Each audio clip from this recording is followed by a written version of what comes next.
Yo mga idol, eto nakita ko si kuya dito sa puro. Ayan, may nagpipainting mga idol. Yan oh.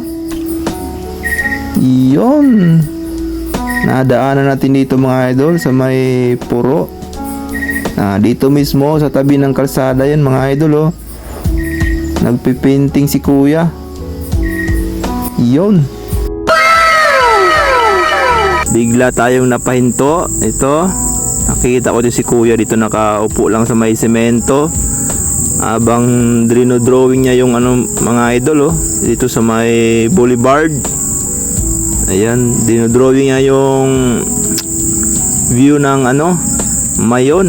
Ayan oh. Napahinto ako bigla mga idol, nakita ko si kuya. Akala ko kung anong ginagawa niya rito at nakaupo, kaya eto nilapitan ko. Yun nga ay pala siya, nagpipainting. Yan oh, yan yung ginaya niya mga idol, yung Mayon na yan, tsaka yung view dito sa puro mga idol. Astig nito si kuya, galing. Bali, tinanong ko siya mga idol kung binibenta niya, hindi naman daw, nagpa-practice lang siya. Talagang hilig niya na talagang mag-paint ng idol. Yan oh. Ganda oh.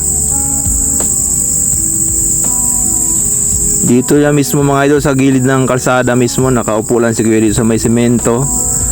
Ayan. May mga dumadan pa balot oh. Ayan, may natitinda pa ng balot. Pinoy. Ayan. Ang galing ni kuya mag-paint mga idol. Shout out sa iyo kuya, Sir Miko from Legazpi. Ayan, galing magpinta mga idol. Kaya ito, buti na lang at pumayag siya na videohan natin mga idol ng ilang minuto. Yun no. Medyo na mga idol kasi hapon na kasi kaya medyo hindi na masyado maliwanag yung natin, kuha natin. Yan no, sa gilid mismo ng kalsada mga idol, nakaupo dito si kuya. Bigla akong napahinto at ito nga, tinignan ko si kuya kung anong ginagawa. Ito nga pala nagpipinting nga pala siya mga idol. Hilig niya daw talaga ito at di niya naman binebenta. Lang daw talaga, nagpa-practice pa siya lalo sa sa hilig niyang to. Ayan no, dito yan mismo mga idol sa may Puro Boulevard. Yan no. Siya lang mag-isa mga idol, wala siyang kasama. Ayan no. Galing ni Sir Miko. Yan.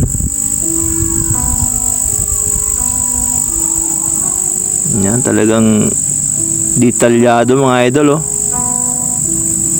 Hilig niya pala talagang mag-painting mga idol, kaya ito nakakita siyang ng magandang view.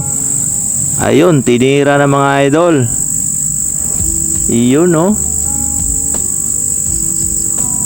Minikos-mekos na ni kuya mga idol oh. Yan no, mekos pa more.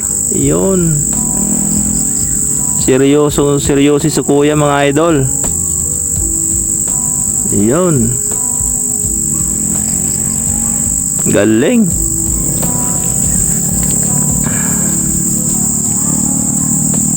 Hilig niya talaga magpinta mga idol. Yan talagang hilig niya talaga yan.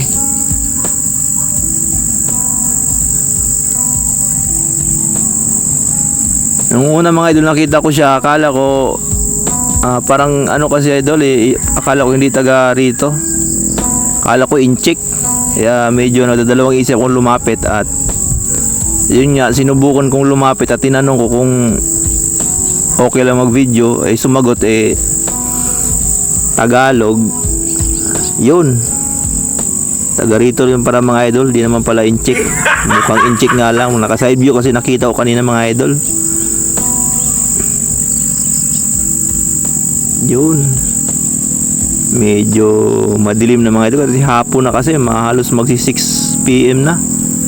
Nadaanan ko dito, galing ako sa trabaho. Eto si kuya, si Sir Miko. Galing magpinta ni sir. Yun no, kunting mekos-mekos pa. Ayan, malapit na matapos mga idol. Yun. Highlights na lang mga idol. Yan, at malapit na yan. Yun, buhangin yung tinira niya. Yun, no. Galing ni Sir. Sir Miko. Yun, no. Kita nyo naman mga idol, oh, di ba? Ang ganda, no? Trulalo. Iyan, no. Mekos mo pa, Sir. Iyon. Iyan, no.